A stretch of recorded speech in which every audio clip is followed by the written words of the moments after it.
I'm always working very hard in my kitchen. This is my exercise room. 欢迎. Thank you for dropping by. Have you ever cooked up spaghetti or lasagna? Of course you have.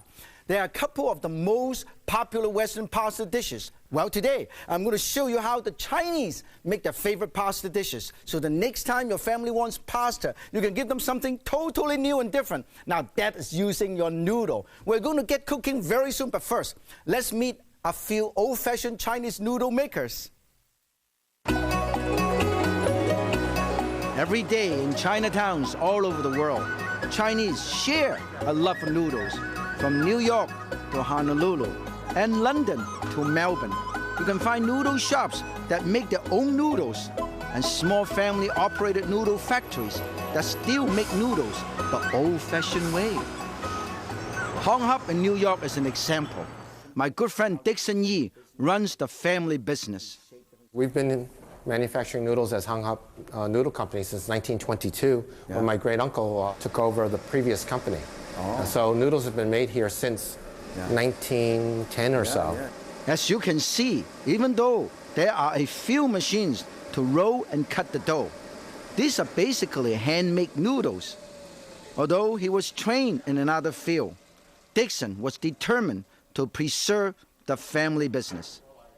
In about 1985, the company had a change, and it was either closing up the company, leaving behind a history of almost 75 years of making noodles, or stepping in here and trying to make a go of it.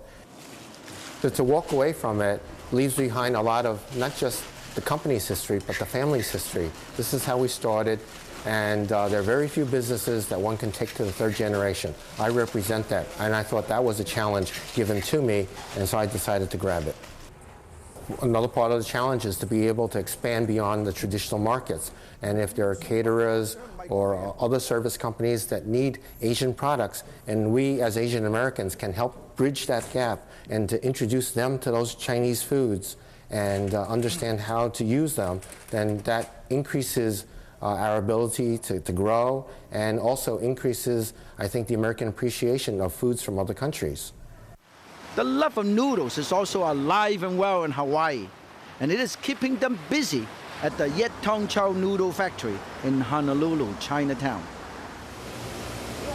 The noodles they make here are wheat flour noodles, or mean. The process is similar to pasta making. You mix and knead the dough before pressing it into thin sheets. Then through the cutter, you make long, thin Chinese egg noodles.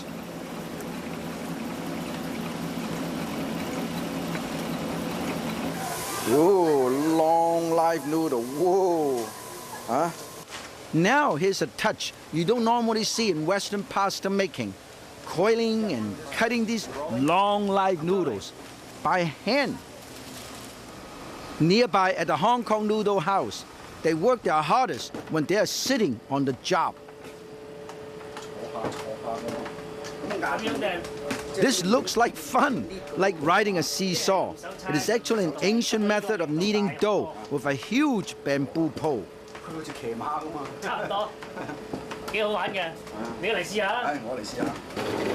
Once the dough is kneaded, master noodle maker Mr. Ng uses a machine to press it into thin sheets and then cut into noodles.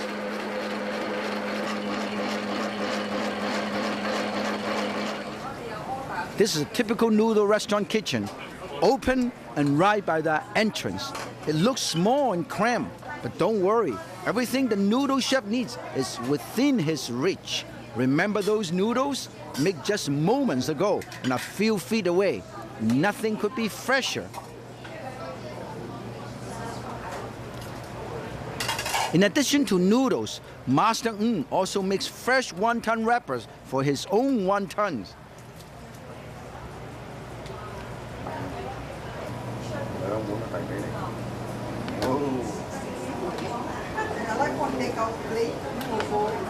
Look at what I get for lunch. You can tell I'm hungry. Oh, wonton noodle soup with some lomi noodle with green onion and some vegetable and some beef stew. This is the broth. Meat should be served firm but not chewy. Perfectly al dente. These are just right. So the next time when you're in Chinatown, make sure to try some fresh meat, noodles. And remember, they're mixed so long because long noodles symbolize long life.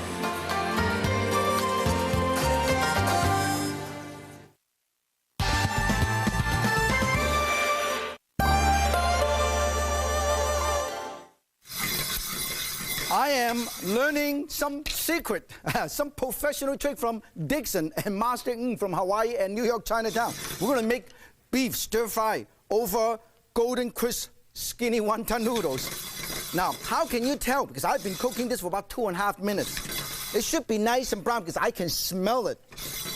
Let's check. Hick. Well, look at that, nice and golden brown. We'll continue to cook this with a tiny bit extra oil. Tiny bit extra oil. Do it like this. Put it over here in the spatula, and you strip it all over. Now, there's one way you can make the noodle pancake golden brown like this. Another way is you do it in the oven. In the oven, you don't have to add any oil. And I'm going to check out what we have done. Whoa, nice and golden brown. Look at how beautiful this is. Look at that, nice and crispy. We can use both of these, either big, oven bake, or pan fry in a wok, okay? In the meantime, I think this is gonna be wonderful. Let us sit there. In the meantime, I'm gonna get everything else ready because we're gonna stir fry this with beef and asparagus and onion. Okay, now first, we're gonna get ready some asparagus. This is asparagus. We're going to cut this asparagus. Of course, sometimes if it's too long, you use to trim this a little bit. Trim the edge, okay? This is just the very bottom of the stem. You just trim it, and then you cut it in a very interesting angle. Instead of cut it this angle, you cut it this angle, okay? 1, 2. You see this? Cut an angle. I'm going to explain to you why you cut this angle. When you cut at this angle, it's less fibrous, it's more tender, and also more flavor sip into your asparagus. Now, when you buy asparagus, you notice that different season, different places you go, they got big asparagus, giant ones, medium one, and skinny ones. Now, the quality of these are all very good, okay? They're all nice and sweet. All you have to worry about is make sure this is nice and firm. This is very, very tightly closed. That means it's nice and fresh. And this is good for steaming, water blanching, and this is good for stir fry, and this is good to do our beef stir fry too. Okay, now let me show you the difference, okay? If you cut this at an angle like this, you see this? This is about this long.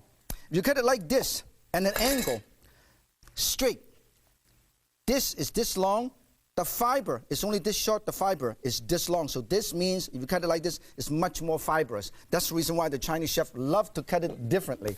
In the meantime, we're going to get ready. We have asparagus cut, an onion cut. We're going to show you, cut up some beef.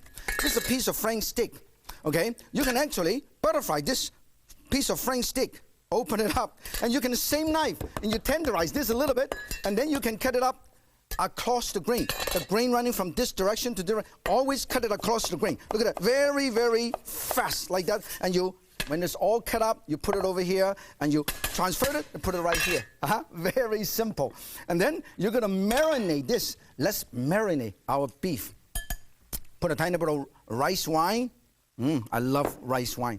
Put a tiny bit of soy sauce. This is like soy sauce, but for the beef, you should also use a tiny bit of dark soy.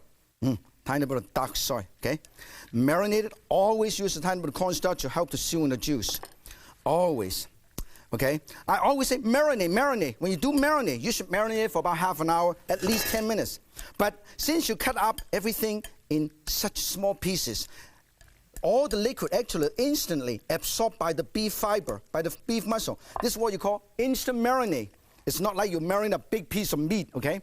Now, we're gonna show you how to do this stir-fried beef.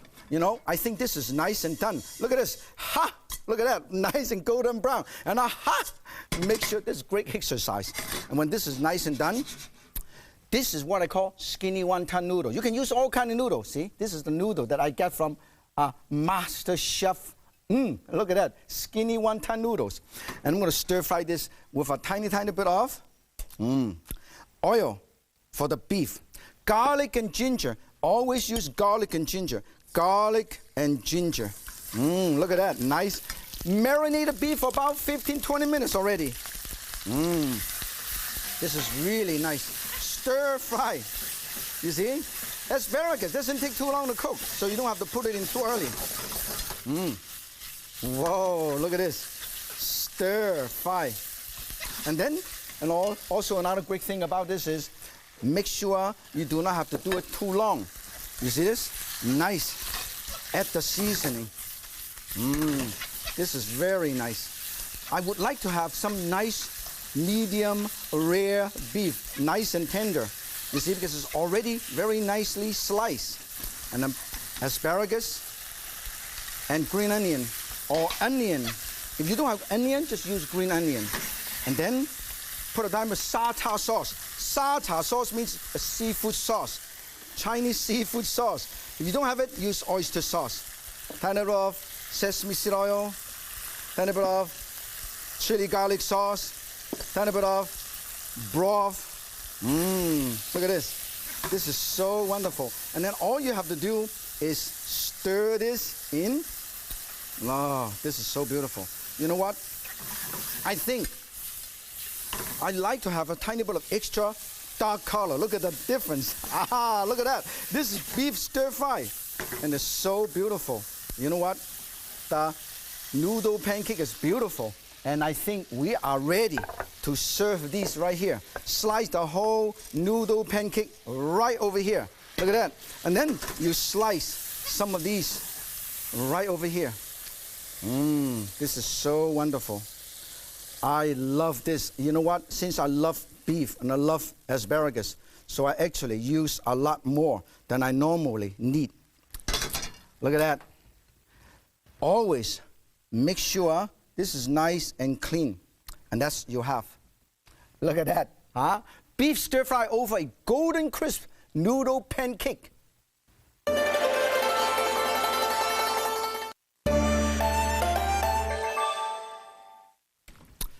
Whoa, when I was growing up, my mother always reminded me, eat more noodle. For the Chinese, more noodle, longer you live. Long noodle, long life. This is another noodle dish, my favorite, chilled noodle salad. I want to show you. Boil this for about 2 to 3 minutes until they're soft. This is not the same as a spaghetti noodle. You have to cook for minutes. Now this ice water, look at this. This is ice water. I'm going to chill my noodle in the ice water. Dip it in. Stop the cooking so it's al dente. Okay? Nice and ready. And I'm going to let it sit here, let all the water drain off. Now, talking about noodle, there are a lot of nice noodle. Some are with egg, some are without egg, some are thick, some are skinny, some are flat. Now, this is the yangchunmi, very popular in many parts of China. You boil this for about 2.5 to 3 minutes. That's all you need. And then get this ready, and I'm going to make this salad. Here, I have some Napa cabbage, okay? Slightly pickled with a tiny bit of salt, Napa cabbage, okay? And then put some bean sprout, all together. We'll do it together. And then put some honey vinegar dressing. This is the dressing, okay? We're going to put them all together. Now, we're going to save this longevity noodle. And I'm going to put them together, toss it in, and chop up some mint, because I love mint. Whoa. And also give some color contrast right here. Extra mint, okay? This is flavor with honey and rice vinegar and also mint. This is going to be the salad on the bottom, okay? In the meantime, I'm going to show you how to make the chilled noodle. The noodle is right here. Let's get rid of the water. And this is nice chilled noodle, okay? And then we're going to put the dressing in the noodle. Here, I have some black beans. Rinse, and I chop this a little bit, crush it a little bit, okay? And I put it in my dressing. This is chili garlic sauce, a tiny bit of vinegar, a tiny bit of soy sauce, and sesame seed oil. I put this in. If you don't have time to make your black bean sauce, hey, no problem. Hey, buy one of these, and you can actually buy them in the store bought, okay? And mix them all up. Nice. extra soy sauce. I love soy sauce. Okay. Extra mint. This is all together. And add to the one that we already have made ahead of time. We love it. The great thing about this is you can make all of these way ahead of time so you don't have to make in the last minute and toss this whole thing right in here. This is wonderful. Look at this. We toss this. This is a very unique chew noodle dish. Very nice. It is great for snack. It's great for midnight snack, lunch, any time of the day. Hey, more mint. Hey, I love mint. Okay, this is it. I'm going to show you how to put the whole dish together, okay? Very, very easy. Everybody can do it. First, you put the salad. This is the Napa cabbage and bean sprout. Give that wonderful texture, okay? Look at how beautiful this is. Now, we're going to put this over here. And then we'll put the salad, the noodle salad. Toss noodle salad right on top. Look at how beautiful this is. Huh? Look at that. This is a wonderful dish everybody can make at home. As my mother always said, eat long noodles to live long life. Extra mint, extra dressing. Look at this. I'm going to show you how to garnish this dish, okay? Here, extra mint right here. And then some garden pea green right here. Look at that. This is so beautiful. This is what we have here. Noodle salad with mint and black bean dressing.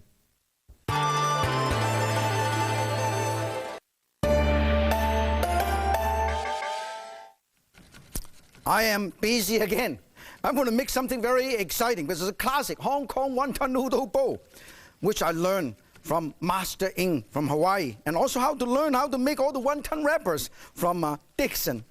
Here, I use the shrimp shell. Look at this, the shrimp shell.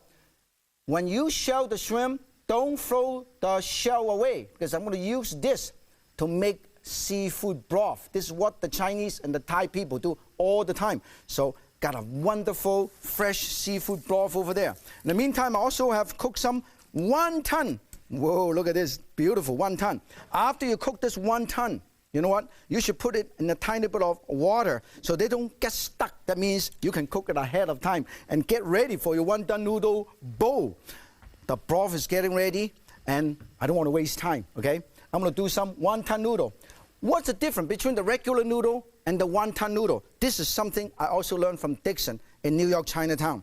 You see, wonton noodles, tiny bit of egg, wheat flour, but very skinny. This long. Look at that. This is long. And then when you cook them, they curl up like this. And this is the wonton skinny noodle. This is also very good to make noodle pancake. I'm going to put over here and let it bring to a boil, okay? In the meantime, let us use this long cooking chopsticks. While we're bringing this to a boil, we want to get everything else ready. How do you make wonton to make this wonton noodle bowl? Here, wonton wrappers. This actually sent by Dixon. Okay, wonton wrappers. These are thin wonton wrapper, very, very thin. And then you use the filling. What's the filling? I have shrimp and I have ground meat. You can use any ground meat, marinated with a tiny bit of green onion and a tiny, tiny bit of, salt and pepper and sesame seed oil. And then we'll show you how the restaurant chef do it, okay? This is how you do it. Shrimp and ground meat, put a whole bunch right over here, okay? Whole bunch. And then you use your hand. You go like this, push, push, push, push. And you push it, and you squeeze it like that. And you have wonton, okay? Now I have 1 ton, 2 ton, 3 ton. I have a lot of tons here. Then there's another way the Chinese chef can do it, particularly when you do it at home. You put a tiny bit right here. Look at this. Put a tiny bit of right in the middle here. And then you fold it in. Look at this. You fold it in the triangle like that. You see this? Because this is meat. It will stick together. Put a tiny bit of egg wash or water. Put it in the end. Look at this. You twist this. You push this. And you have this. This is wonderful. This not only you can do it for wonton soup, you can also do for deep frying. Because you know why? When you deep fry this, a lot of crispiness, a lot of the dough. So this is a little bit different than this. This is good for restaurant when they make wonton soup. I think our noodle is ready. Let's get ready. Look at this. Very nice. This is how the Chinese chef do it.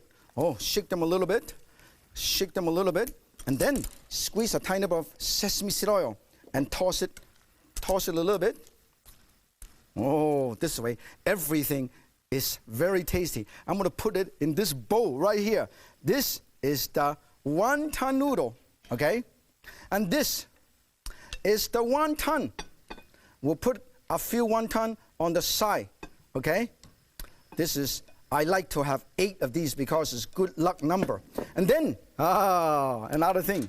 I want to make sure you have enough broth.